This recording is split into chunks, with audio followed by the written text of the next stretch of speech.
Not sure if I'm on live. If I'm on live, can somebody give me a thumbs up, please?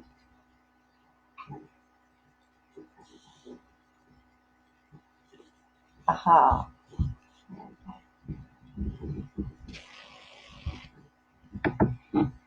Right, I think we're live now. Hello everyone. I hope you've been enjoying the sunshine today. I'm sorry to disappoint you this evening, because you're going to have to wait a little longer to hear how Edward, Beetroot and Henry are getting on with their adventure.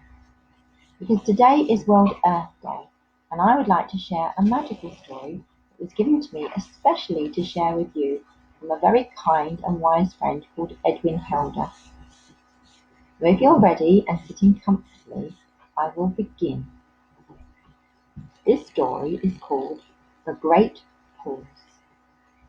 Once upon a time, in a land far away, but not too far away, a time long ago, but not too long ago, there was a lovely little kingdom of very hard workers. This kingdom was built up of 4 villages, each ruled by a wise and kind queen. There was the North Village, the South Village, the East Village, and the West Village. The North Village was rugged and mountainous, where the people worked hard forging tools for the kingdom and lumbering wood for houses. In the East Village was the sea, where fishermen spent their warm days on the sea, and merchants worked tirelessly to make trade and craft and goods.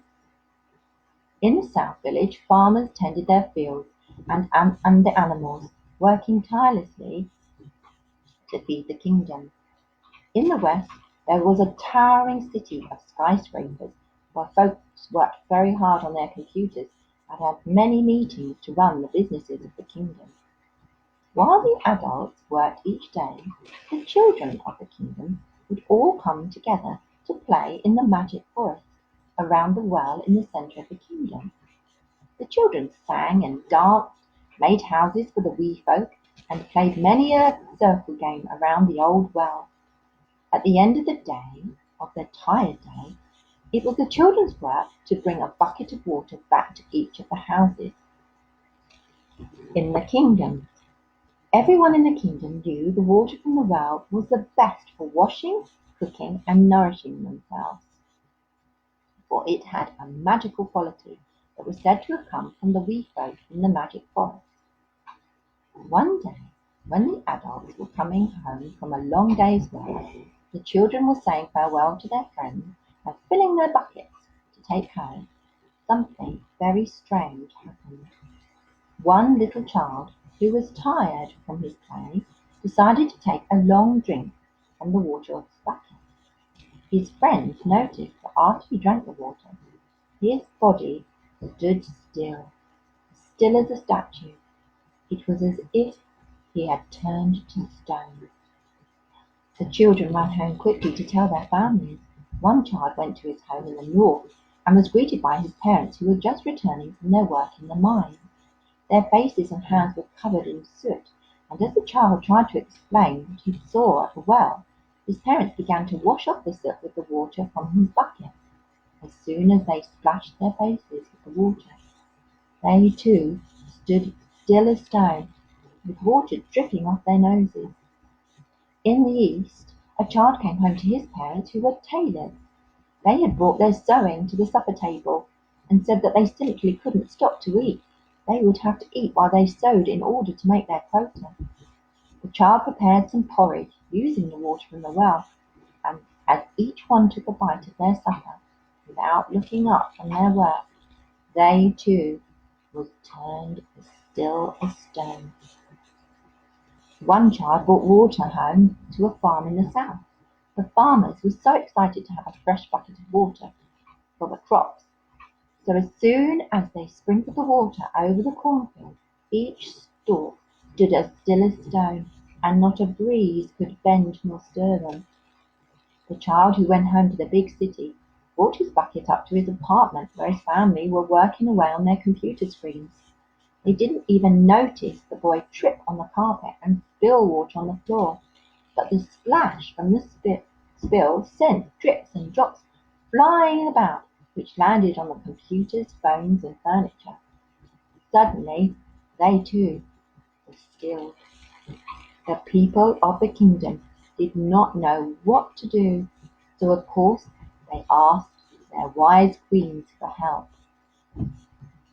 The queens decided together to make a royal decree. All families must stay home together. No one was allowed to go to work, and the children were not allowed to go to the well in the forest. "How long must we stay home?" asked the families. "Until we tell you it is safe," said the queen. So all the people in the kingdoms went home and tucked themselves into their homes together and waited. The first few days at home were fun, but after many days had passed, the adults began to worry about all the work that had to be done, and the children began to wriggle and miss their friends. Day after day passed as they waited patiently to hear from their queens. Meanwhile, the queens had gathered themselves at the well. They worked together to drain the well of water, which took many days, for it was very deep, and they were working carefully so as not to drip a single drop onto themselves. After many days of emptying bucket after bucket, they finally reached the bottom of the well, though they could not see it. They sent down a bird to inspect the well and see if anything looked suspicious. Indeed, the bird found a dark grey stone covered in moss, sitting at the bottom of it. When the bird brought this up to the queens, they knew immediately who the stone belonged to. The old moss woman, they called out together. When they said her name, the tiniest little woman, covered in moss, appeared dancing round their feet, the wisest of the wee folk. "Old moss woman, is this stone yours?" asked the queen. "We know that you would never do any harm to the people of our kingdom, but it seems this stone has poisoned our water." "Well," said the old moss woman, "have your people had a good long rest, my dear? It is no poison at all, but simply a pause for your people to remember what is most important. You will find after they've had this good long rest, they will return in high spirits." She took her mossy stone and disappeared quickly among the leaves on the forest floor, just as she'd promised indeed.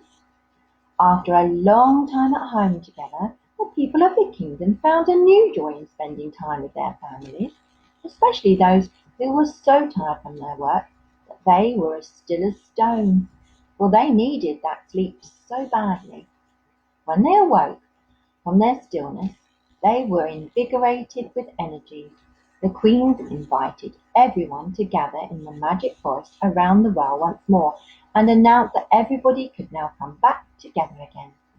The children were overjoyed to see their friends whom they'd missed, and the people decided that they could leave their work at work from now on and enjoy the little pauses in each day. And they all lived happily ever after. I hope you liked that story, and I would like to thank Edwin again for sharing it with us. I will be back tomorrow with the rest of the story of Edward Beetroot and his naughty survival adventure, so make sure you don't miss it. Before I say goodnight, I want to remind you again that you are safe and loved. Air hugs and kisses. Night night. See you tomorrow.